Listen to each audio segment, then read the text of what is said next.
देखिए, नेपाल की हालत इस वक्त बहुत खराब हो चुकी है।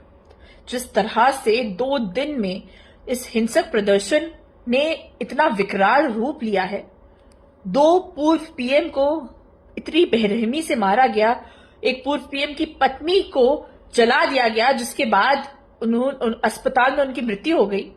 ये बहुत ही शर्मनाक कृत्य था। जो पीएम थे नेपाल के, केपी शर्मा ओली, उनको नेपाल छोड़कर जाना पड़ा। इस्तीफे के बाद उनको एक सुरक्षित स्थान पर ले जाया गया है। सोशल मीडिया बैन को रोकने के लिए और बढ़ते भ्रष्टाचार के खिलाफ जेनजी ने जो आंदोलन शुरू किया था, उसने अब तख्ता पलट का पूरा रूप ले लिया है। जिस तरह से प्रधानमंत्री केपी शर्मा ओली ने इस्तीफा दिया है, अब उसके बाद जो कमान है, नेपाल की कमान है, वो सेना के पास चली गई है।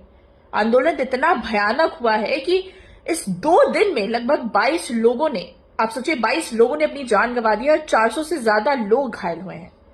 और अब सुप्रीम कोर्ट की पूर्व जज सुशीला कार्की को अंतरिम प्रधानमंत्री बना दिया गया है और नई सरकार के गठन पर चर्चा हो रही है। देखिए, एक तरफ तो जो राजनीतिक स्थिरता थी वो तो चरमराई, कानून व्यवस्था भी बेकार हो गई। 3 बड़े जेलों से सैकड़ों कैदी फरार हो चुके हैं।